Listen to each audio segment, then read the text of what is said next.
नमस्कार, एक बार फिर से आप सभी का बहुत-बहुत स्वागत है हमारे यूट्यूब चैनल पे। आज फिर से मैं आप सभी के लिए क्लास 11th हिस्ट्री चैप्टर 6 और इसका नाम है मूल निवासियों का विस्थापन। देखिए, मूल निवासी पहले क्या होता है इसे समझ लीजिए। मूल निवासी का मतलब होता है जिस जगह पर जो व्यक्ति लंबे समय से रहता आ रहा है। जैसे आपको मैं अपने बारे में बता के एग्जांपल देना चाहूँगा कि मैं मूल निवासी कहाँ का हूँ। तो आप पहले नंबर पे तो कह सकते हैं कि हम लोग भारतीय हैं, तो हम लोग भारत के मूल निवासी हो गए। क्योंकि यहीं पे हमारे दादा के दादा पीढ़ी दर पीढ़ी तो हम लोगों ने यहीं पे अपना जीवन बिताया है ना, हमारे पूर्वज भी यहीं पे रहे हैं, इसलिए हम भारत के मूल निवासी हैं। साथ ही साथ यदि राज्यों के हिसाब से स्टेट बाय अगर हमारे मूल निवास के बारे में पूछा जाए, तो मैं बिहार का रहने वाला हूँ, पर्सनली मैं बिहार का रहने वाला हूँ, तो मैं बिहार का मूल निवासी हुआ। तो मूल निवासी आपके समझ में आ गया होगा कि मूल निवासी क्या होता है। दूसरा है इसी के अंदर एक शब्द विस्थापन। विस्थापन का मतलब होता है एक जगह से विस्थापित होकर दूसरे जगह तक चले जाना। जैसे कोई व्यक्ति का ट्रांसफर हो जाए, लेकिन ट्रांसफर यहाँ पे नौकरी को लेके नहीं है, अपने व्यवसाय को लेके नहीं है, अपने आवास को लेके है, अपने जीवन को लेके है, अपने चल अचल संपत्ति को लेके है। तो जब ऐसे व्यक्ति जैसे हम आपको एक एग्जांपल और देना चाहेंगे कि भारत और पाकिस्तान का जब बंटवारा हो रहा था तो आपको पता है, आपको मैंने पढ़ाया है कि कुछ लोग जो थे वो पाकिस्तान से भारत आए थे, तो वो विस्थापित होके ही आए थे। कुछ लोग भारत से पाकिस्तान गए थे, तो वो भी यहाँ से विस्थापित होके गए थे। तो यही है मूल निवासियों का विस्थापन। आज हम इसके नोट्स के बारे में पढ़ने वाले हैं। बिल्कुल ध्यान से देखना, वेरी वेरी इंपॉर्टेंट चैप्टर है क्लास 11th के हिस्ट्री के लिए।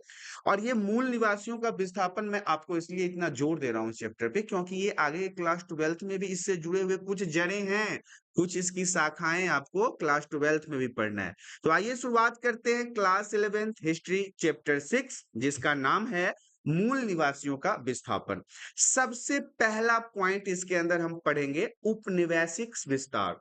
उपनिवेशिक विस्तार को पढ़ने से पहले मैं आपको बता दूं कि उपनिवेश के बारे में आपको पता होगा, हमने अभी इससे पहले वाले चैप्टर में ही आपको उपनिवेश के बारे में बताया। उपनिवेश का मतलब क्या होता है? जब कोई देश या राज्य किसी दूसरे या देश या राज्य पे अपनी शक्ति स्थापित करना चाहता है, अपनी संस्कृति स्थापित करना चाहता है, अपने आर्थिक नियमों को लागू करना चाहता है, अपने विचारधाराओं को लागू करना चाहता है, तो उसे हम औपनिवेशिकरण कहते हैं। अब हम आपको इसी के अंदर बताएंगे कि औपनिवेशिक विस्तार क्या है। तो 17वीं सदी के बाद स्पेन और पुर्तगाल के अमेरिकी साम्राज्य का विस्तार नहीं हुआ। ये ध्यान से समझ लीजिए कि 17वीं शताब्दी में क्या हुआ कि स्पेन और पुर्तगाल ये दोनों एक जगह का नाम है जो वर्तमान में देश भी है। तो इसके अमेरिका का जो साम्राज्य था ना, उसका विस्तार यहाँ पे नहीं हुआ, वो फैल नहीं पाया था। फ्रांस, हॉलैंड, इंग्लैंड जैसे दूसरे देशों ने अपनी व्यापारिक गतिविधियों का विस्तार करना और अमेरिका, अफ्रीका, एशिया में अपना उपनिवेश बसाना शुरू कर दिया। ध्यान से समझिएगा, हमारे भारत देश के ऊपर भी तो इंग्लैंड का अधिकार था ना, यही तो उपनिवेशीकरण है। अमेरिका का यहाँ पे विस्तार नहीं हुआ, लेकिन फ्रांस का विस्तार हुआ है, हॉलैंड का विस्तार हुआ है, इंग्लैंड का विस्तार हुआ है। इन लोगों ने क्या किया? इन लोगों ने दूसरे दूसरे देशों में जाके व्यापारिक गतिविधियों को बढ़ाना शुरू किया। हमारे भारत में भी तो अंग्रेज ईस्ट इंडिया कंपनी के नाम से ही व्यापार करने आए थे ना, लेकिन धीरे धीरे उन्होंने हमारे भारत पे ही कब्जा कर लिया। तो ऐसा ही किस किसने किया? फ्रांस ने भी किया है, हॉलैंड ने भी किया है, इंग्लैंड ने भी किया है। इन्होंने दूसरे देशों में अपनी व्यापारिक गतिविधियों का विस्तार करना शुरू किया, बिजनेस को बढ़ाना शुरू किया। ये कहाँ कहाँ फैल गए थे उसे देख लीजिए। अमेरिका में गए, अफ्रीका में गए, एशिया में गए, और इन इन जगहों पे जाके, इन सभी देशों के अंदर जाके अपना उपनिवेश फैलाना शुरू कर दिया था। स्पेनी और पुर्तगाली लोग 18वीं सदी में अमेरिका के और भी हिस्सों में तथा मध्य उत्तरी अमेरिका, दक्षिणी अमेरिका, ऑस्ट्रेलिया, न्यूजीलैंड के इलाकों में यूरोप से आए अप्रवासी बसने लगे। ध्यान से समझिए, स्पेनी और पुर्तगाली लोग ये भी तो उपनिवेश बढ़ा ही रहे थे ना, जैसे कि फ्रांस था, स्पेन था, इंग्लैंड था, हॉलैंड था। ये सब क्या कर रहे थे? दूसरे देशों में जाके अपने उपनिवेश को फैला रहे थे। तो इन लोगों ने क्या किया, खासकर मैं यहाँ पे बात कर रहा हूँ स्पेन के लोगों के बारे में और पुर्तगाल के लोगों के बारे में। 18वीं सदी में ये अमेरिका के दूसरे हिस्सों में भी, जैसे कि दक्षिणी अफ्रीका हो गया, अमेरिका हो गया, ऑस्ट्रेलिया हो गया, न्यूजीलैंड हो गया, इन इलाकों में जाके बसना शुरू कर दिया। हमारे भारत में भी तो ऐसा ही हुआ था। कालीकट नाम था जो बाद में कलकत्ता हो गया। उसके आसपास के जगहों को अंग्रेजों ने खरीदना शुरू किया। शुरुआत में उन्होंने 2-3 गाँव को खरीदा था, फिर बाद में और सारे गाँवों को खरीदा और अपने इंग्लैंड से साथियों को बुलाना शुरू कर दिया। यहाँ पे बसाना शुरू कर दिया, यहाँ पे किलेबंदी करना शुरू कर दिया, यहाँ पे हथियारों का होड़ लगा दिया, तोपें लगाना शुरू कर दिया। उसके बाद बिना टैक्स दिए हुए व्यापार करना शुरू कर दिया। तो ये सारी चीजें उपनिवेशवाद फैलाने के लिए ही था। यहाँ पे इस प्रक्रिया ने वहां के बहुत से मूल निवासियों को दूसरे इलाकों में जाने पे मजबूर कर दिया। वहां के जो मूल निवासी थे जो अमेरिका के, उनको वहां से भागना पड़ा। जब ये स्पेन के लोग आके वहां पे बसने लगे, जब ये पुर्तगाल के लोग आके वहां पे बसने लगे, तो वहां के जो मूल निवासी थे, जो प्रॉपर वहीं के रहने वाले थे, उनको वो जगह छोड़ के जाना पड़ गया। इसी को हम कहते हैं विस्थापन। नेक्स्ट पॉइंट हमारा कहता है कॉलोनी क्या है। कॉलोनी का नाम आपने अभी भी सुना होगा। लोग कहते हैं ना, उस वो मेरा दोस्त जो है ना वो फलाने कॉलोनी में रहता है, ऐसा नाम सुना होगा।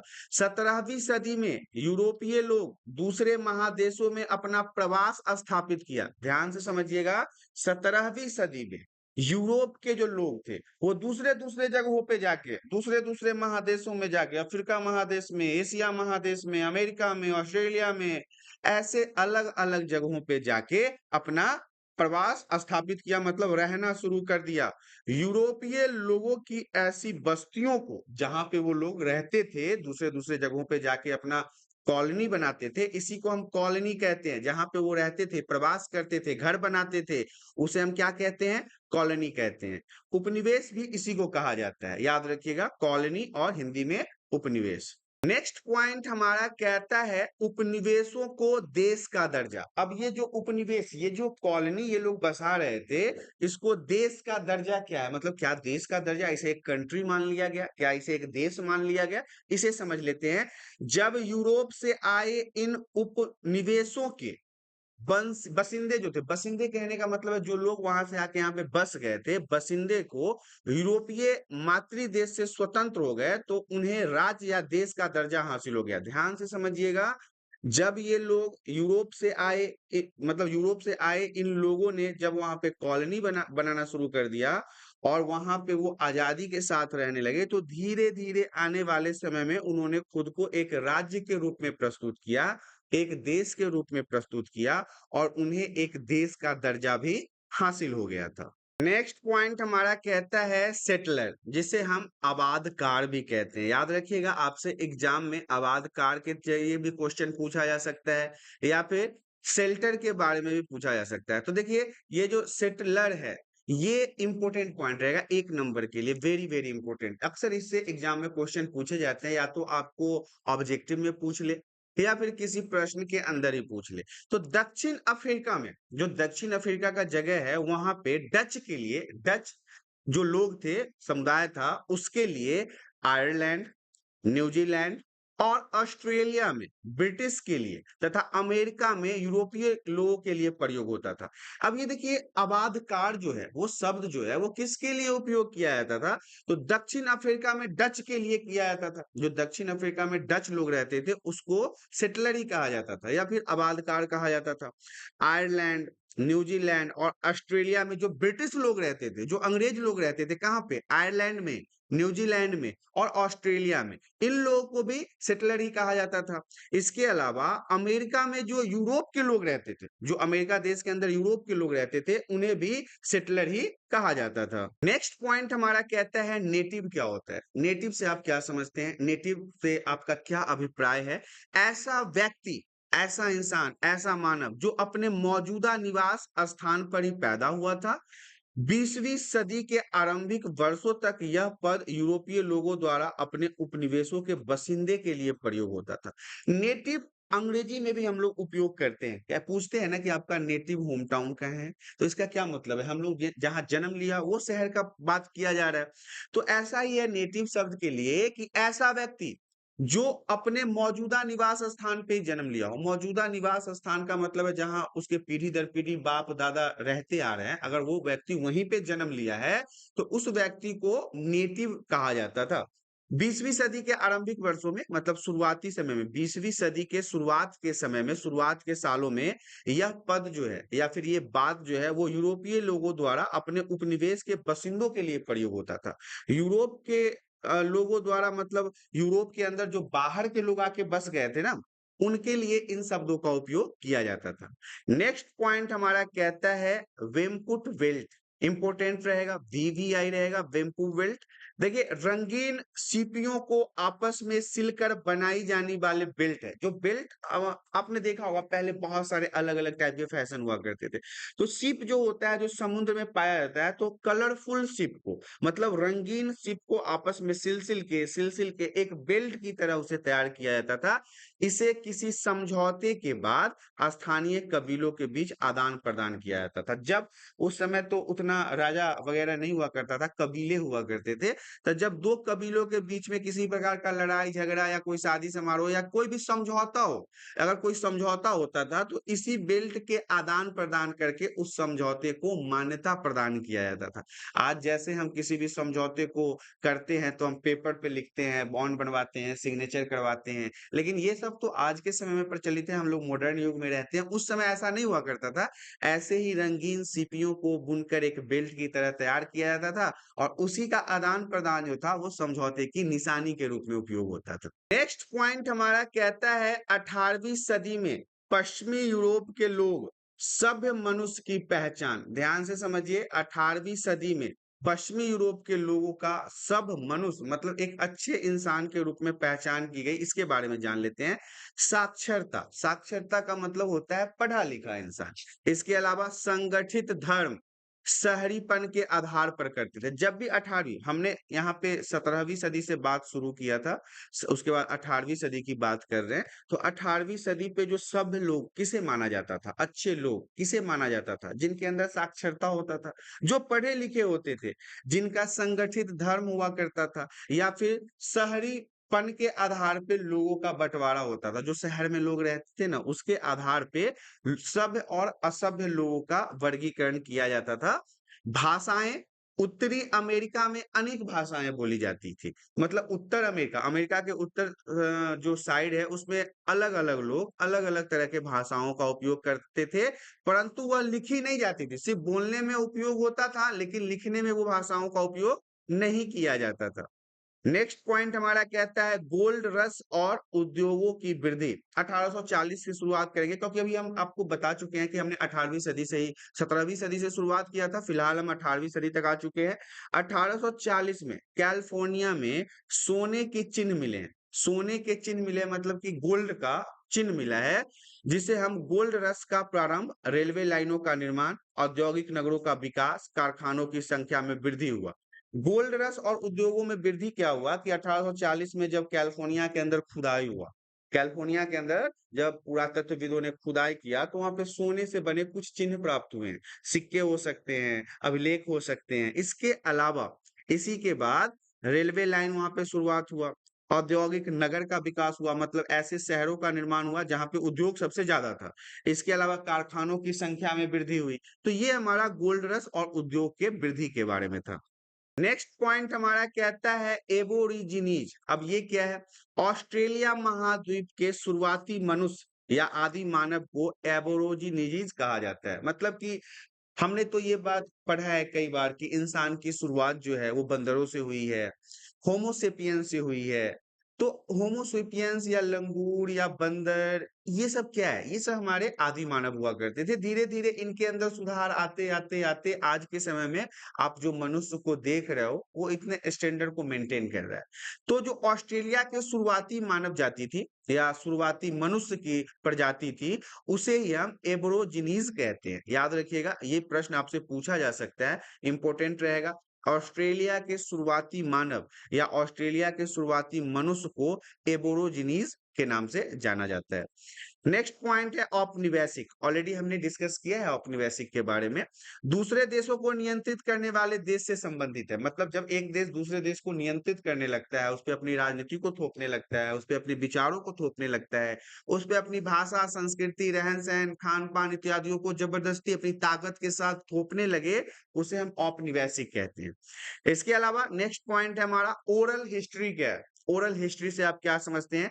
इतिहास लिखने के लिए या दूसरे को निर्देशित करने के लिए इसे रिकॉर्ड किया जा सके, इसे हम ओरल हिस्ट्री कहते हैं। जब भी इतिहास को लिखना हो, उसके लिए हमें कुछ रिकॉर्ड तो रखना पड़ेगा। जैसे आज आपने देखा होगा आजकल के जो इतिहासकार हैं, वो रिकॉर्डर लेके चलते हैं।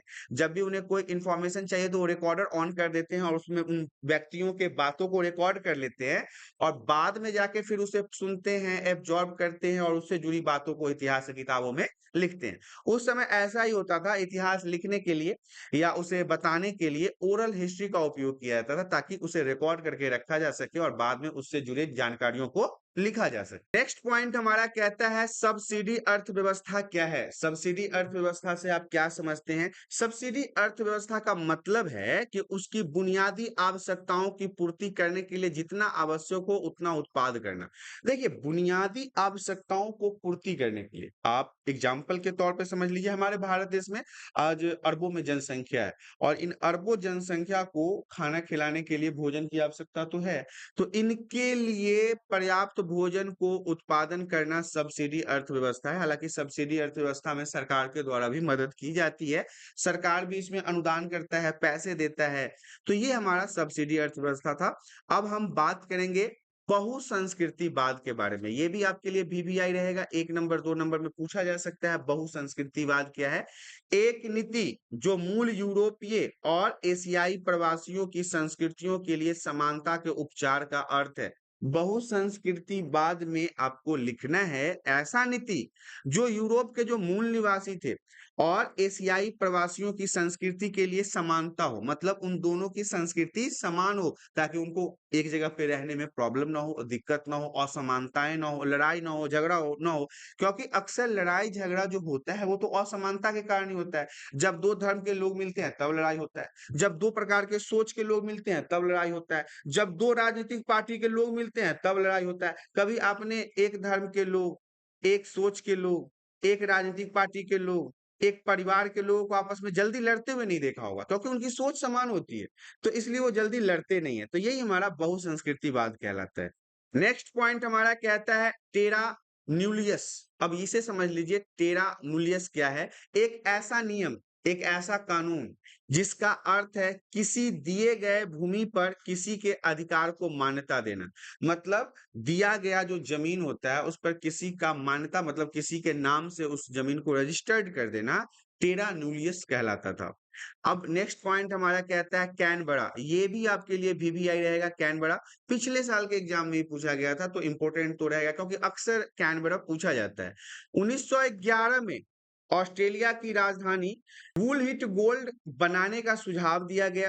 अंततः उसका नाम कैनबरा रखा गया। ध्यान से समझिएगा, 1911 में ऑस्ट्रेलिया की राजधानी जो थी वो वुट व्हीट गोल्ड बनाने का सुझाव दिया और बाद में इसी वुट व्हीट गोल्ड का नाम कैनबरा रख दिया गया, जो एक स्थानीय शब्द कैमबरा से ही मिलकर बना। मतलब वहीं का एक शब्द था कम कैमबरा, उसी से इसका नाम कैनबरा रख दिया गया, जिसका अर्थ होता है सभा स्थल। जहां पे लोग बैठ के मीटिंग वगैरह करते हैं, किसी भी बात के ऊपर विचार करते हैं, सभा स्थल, सभा लगाते हैं, इसका मतलब यही होता है सभा स्थल। नेक्स्ट पॉइंट हमारा कहता है गोल्ड रश क्या है? गोल्ड रश से आप क्या समझते हैं? 1840 में संयुक्त राज्य अमेरिका के कैलिफोर्निया में सोने के कुछ चिन्ह मिले थे। हमने गोल्ड रश के बारे में से पहले भी बात किया है। जब वहां पे पुरातत्वविदों की खुदाई हुई तो वहां पे सोने के कुछ चिन्ह प्राप्त हुए। इसने गोल्ड रश को जन्म दिया। यह उस आपाधापी का नाम है जिसमें हजारों की संख्या में आतुर यूरोपीय लोग चुटकियों में अपनी तकदीर सवार लेने की उम्मीद में अमेरिका पहुंचे। जब गोल्ड रश प्राप्त हुआ, सोने के सिक्के प्राप्त हुए या सोने के चिन्ह प्राप्त हुए, तो जल्दबाजी में बहुत सारे लोग, यूरोपीय लोग, यूरोप लोग जो थे वो अपनी तकदीर को संभालने के लिए ज्यादा से ज्यादा उस सोने को कलेक्ट करना चाहते थे और इस कारण से वो अमेरिका पहुंच गए। 1840 की बात है और इसी को हम गोल्ड रश कहते हैं। नेक्स्ट पॉइंट हमारा कहता है गोल्ड रश के कारण अमेरिका में हुई औद्योगिक में वृद्धि। अब गोल्ड रश के कारण क्या हुआ, जब बहुत सारे यूरोपियन लोग अमेरिका पहुंचने लगे अपने किस्मत को बदलने के लिए, ज्यादा से ज्यादा सोना को कलेक्ट करने के लिए, तो इसी कारण से अमेरिका में उद्योग में भी वृद्धि हुआ। वहां पे उद्योग में काफी वृद्धि देखने को मिला। गोल्ड रश के कारण पूरे अमेरिकी महाद्वीप में रेलवे लाइन का निर्माण किया गया। हजारों की संख्या में चीनी श्रमिकों की नियुक्ति की गई, मतलब चीन से लेबर को लाके वहां पे काम पे लगाया गया। रेलवे के साज सामान बनाने के उद्योग का भी विकास हुआ यहाँ पे, क्योंकि रेल तो ऐसे नहीं बनता, उसके लिए तो अलग अलग प्रकार के प्रोडक्ट बनाने होंगे, चक्का बनाना होगा, मशीन, बॉडी, तो उसके भी फैक्ट्री में यहाँ पे विकास हुआ। बड़े पैमाने पर कृषि करने वाले यंत्रों का भी यहाँ पे उत्पादन आरंभ हो गया। कृषि में उपयोग किए जाने वाले ट्रैक्टर, सिंचाई मशीन या खेत जोतने के लिए, इन सारे चीजों का भी वहां पर निर्माण होना शुरू हो गया। संयुक्त राज्य अमेरिका और कनाडा में औद्योगिक नगरों का विकास हुआ, क्योंकि कनाडा भी अमेरिका के बगल का ही एक देश है, इसलिए दोनों देशों में उद्योग में काफी विकास देखने को मिला, काफी तरक्की देखने को मिला। नेक्स्ट पॉइंट हमारा कहता है संयुक्त राज्य अमेरिका के मूल बासिंदे को उनकी जमीन से बेदखल करना। मतलब जो संयुक्त राज्य अमेरिका के मूल निवासी थे, जो वहां के रहने वाले थे, उन्हीं को उनके जमीन से बेदखल किया गया, प्रस्थान मतलब कि उनको हटा दिया गया। ब्रिटेन और फ्रांस से आए प्रवासी ऐसे थे, ब्रिटेन और फ्रांस से जो लोग अमेरिका आ रहे थे, वो लोग कैसे थे, जो छोटे बटे होने के कारण पिता की संपत्ति के उत्तराधिकारी नहीं बन सकते थे, वे अमेरिका में मालिक बनना चाहते थे। अपने यहाँ तो उनको कुछ हासिल हो नहीं रहा था, इस कारण से वो अमेरिका में आके मालिक बनने की कोशिश कर रहे थे। कैथोलिक प्रभुत्व देशों में, मतलब क्रिश्चियन का जो प्रभुत्व वाला देश है, उन देशों में रहने वाले जितने भी प्रोटेस्टेंट और प्रोटेस्टेंटवाद थे, उन समर्थक देशों के कैथोलिक अनुयायियों ने यूरोप छोड़ दिया और एक नई जिंदगी की शुरुआत करने के लिए अमेरिका में आके बस गए। जो चर्च के पुजारी थे, पादरी थे, जो प्रीस्ट थे, उन लोगों ने भी वहां अपने देशों से छोड़ के अमेरिका आना शुरू कर दिया। अच्छी जिंदगी गुजारने के लिए वो अमेरिका आके बसने लगे, और लगभग लगभग लगभग मतलब क्या कह रहे हैं आप कि ज्यादा से ज्यादा लोग ना जो कैथोलिक समुदाय के थे, वो अमेरिका आके ही बसने लगे। उनको लगा कि अमेरिका में उनकी ज्यादा तरक्की हो सकती है। ऐसे फसलें उगाकर जो यूरोप में नहीं उगाई जाती थी, मुनाफा कमाना चाहते थे, वो अमेरिका आके फसलों की खेती करना चाहते थे और उसे बेच के मुनाफा कमाना चाहते थे। जो मूल बासिंदे थे, जो अमेरिका के मूल लोग थे, जो वहीं के रहने वाले थे, उनको बेदखल करना गलत नहीं मानते थे, मतलब उनको भगाना वो गलत नहीं मानते थे। मतलब जिनका घर है उसी को भगा रहे हैं, लेकिन उसको भी वो गलत नहीं मानते थे। कहते थे इन लोगों का यहाँ पे रहना जरूरी नहीं है, क्योंकि उनके अनुसार मूल बासिंदे जमीन का उपयोग नहीं करना जानते थे। उनका कहना ये था कि ये जो मूल बासिंदे हैं, जो यहाँ के रहने वाले हैं, उनको तो जमीन का उपयोग करने नहीं आता, उनको खेती करने नहीं आता, उनको उद्योग करने नहीं आता, तो वो रह के करेंगे क्या? उनको यहाँ से भगा दिया गया। तो यही है, संयुक्त राज्य अमेरिका के जो मूल बासिंदे थे, उनको उन्हीं की जमीन से बेदखल कर दिया गया। नेक्स्ट पॉइंट हमारा कहता है बेदखल करने के तरीके, मतलब अमेरिका के मूल निवासियों को कैसे बेदखल किया गया, इसके बारे में जान लेते हैं। तो पहला तो है कि धोखाधड़ी से ज्यादा जमीन ले लिया गया। मतलब उनको बताया गया कि हम इतना जमीन लेंगे, लेकिन धोखाधड़ी करके उनका इतना जमीन उनसे छीन लिया गया।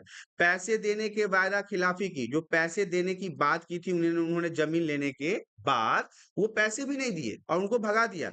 जमीन बिक्री समझौते पर दस्तखत कराने के बाद मूल बासिंदों को हटने के लिए बाध्य किया गया। पहले तो उनसे जमीन के पेपरों पर सिग्नेचर करवा लिया और फिर जबरदस्ती उन्हें उनके जमीन से भगा दिया, बिना पैसे वैसे दिए ही। कि कबीलों को खदेड़ने के लिए अमेरिकी फौज का उपयोग किया गया। देखिए, चिरोकी एक कबीला था, एक समुदाय था, उसको उसके जगह से हटाने के लिए अमेरिका के फौज का इस्तेमाल किया गया। फौजियों के माध्यम से उनको उनके जमीन से हटाया गया। जमीन के अंदर सीसा, सोना, खनिज होने का पता चलने पर जो मूल बासिंदे थे, उनकी स्थानीय जमीन से भी धकेल दिया जाता था। मतलब जैसे ही पता चलता था कि इसके जमीन के नीचे सोना है, इसके जमीन के नीचे खनिज है, इसके जमीन के नीचे शीशा है, तो उसका घर-वर तोड़ के उसको वहां से भगा दिया जाता था। बोलता कि तू यहाँ से जा, अब यहाँ पे ये जमीन मेरा हो गया। तो ये बेदखल करने के तरीके थे जो अमेरिका के मूल निवासियों को उनके जगह से भगाया गया था। नेक्स्ट पॉइंट हमारा कहता है सन 1970 के दशक में आई बदलाव की लहरों के कारण ऑस्ट्रेलिया के मूल निवासियों के जीवन पर क्या प्रभाव पड़ा। अब हम 1970 तक आ चुके हैं, 18वीं सदी के बाद हम 19वीं सदी में आ गए हैं। अब हम बात कर लेते हैं 1970 के दशक में, इस समय में किस प्रकार के बदलाव आए ऑस्ट्रेलिया के जो मूल निवासी थे, उनके जीवन पर क्या प्रभाव पड़ा?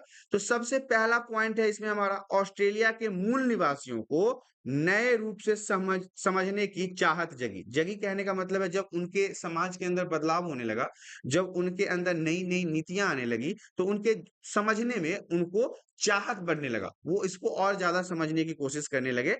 दूसरा पॉइंट हमारा कहता है, मूल निवासियों को विशिष्ट संस्कृतियों वाले समुदाय के रूप में देखा गया। मूल निवासी जो वहाँ के रहने वाले थे, उनको विशिष्ट संस्कृति समुदाय के देखने का मतलब है, उस समुदाय में अलग-अलग संस्कृति के लोग थे, विविधता भरी संस्कृति थी, उनको उसी नज़र से देखा जाता था। नेक्स्ट पॉइंट हमारा कहता है, प्रकृति और जलवायु को समझने में उनकी विशिष्ट पद्धतियों को पहचाना गया। उस समय तो इतनी टेक्नोलॉजी हाई थी नहीं, लोग अपने अनुमान से, अपने जानकारी से, अपने ज्ञान से ही अपने आस-पास के जलवायु और प्रकृति को समझते थे। तो उस समुदाय में जो लोग काबिल थे इन चीज़ों को समझने के लिए, उनकी पद्धतियों का विश्लेषण किया गया कि कैसे आप इन चीज़ों के बारे में पता लगाते हैं। नेक्स्ट पॉइंट है, मूल निवासियों की धरोहर जैसे कि कथाएँ, कपड़ा, साजी, चित्रकारी, हस्तशिल्प को सराहा गया। जो मूल निवासी थे, जो उनकी कथाएँ थी, जो कहानियाँ थी, जो कपड़ा बनाने का उनका कला था, जो चित्रकारी करने का कला था, जो हाथ से बनाए गए वस्तु के निर्माण करने का कला था, इसको सराहा गया, मतलब इसकी बड़ाई की गई, खूबियाँ की गई, इनकी विशेषताओं को बताया गया। उनकी संस्कृति का अध्ययन करने के लिए विश्वविद्यालय विभाग खोले गए। उनके संस्कृति के बारे में जानने के लिए, उनके तौर-तरीके, चलने, रहने, सोने, हँसने, बोलने, खाने के तौर-तरीकों को समझने के लिए नए-नए यूनिवर्सिटीज़ का निर्माण हुआ ताकि वो उन चीज़ों के बारे में बता सके। संग्रहालय में उनकी कलाकृतियों को जगह दी गई। जो पुस्तकालय होता है, संग्रहालय होता है, जहाँ पे दस्तावेज़ों को सँभाल के रखा जाता है, उन संग्रहालय में उनके द्वारा बनाई गई चीज़ों को सँभाल के रखा गया। मूल निवासी ने अपना इतिहास लिखना शुरू किया। इसके बाद जब उसे प्रोत्साहन मिला मूल निवासियों को ऑस्ट्रेलिया के, तो उन्होंने अपने इतिहास के बारे में लिखना शुरू किया। मूल निवासियों की संस्कृति को आदर दिया गया। जो वहाँ के मूल निवासी थे, उनकी जो संस्कृति थी, उनके जो रहन-सहन थे, उसका आदर किया गया। मूल निवासियों को अपने ज़मीन के साथ संबंध आदर से देखा जाने लगा। उनको उनके ज़मीन से नहीं हटाया गया, उनको उनके ज़मीन पे रखा गया। जैसा अमेरिका में हुआ, वैसा ऑस्ट्रेलिया में नहीं हुआ था। ऑस्ट्रेलिया के मूल निवासियों को उनके ज़मीन पे रखा गया, उनकी संस्कृति को आदर किया गया, उनके लिए विश्वविद्यालय खुलवाया गया, उनके बनाए गए कलाकृतियों को संग्रहालय में रखा गया। ये सारे इम्पोर्टेंट पॉइंट्स हैं 1970 के दशक में जो बदलाव आया, उसके बारे में। इस तरह से आपने देखा क्लास 11th हिस्ट्री चैप्टर 6 जिसका नाम था मूल निवासियों का विस्थापन, यहाँ पे समाप्त हो गया। इम्पोर्टेंट था आपके एग्जाम के लिए। तो आशा करता हूँ कि वीडियो में दी गई जानकारी आप सभी को पसंद आया होगा। जानकारी पसंद आया तो वीडियो को लाइक कर दें और चैनल पे पहली बार आए हैं तो चैनल को सब्सक्राइब करें ताकि इसी प्रकार के एजुकेशनल वीडियो आपको हमेशा प्राप्त होता रहे। आज के लिए इतना ही, धन्यवाद।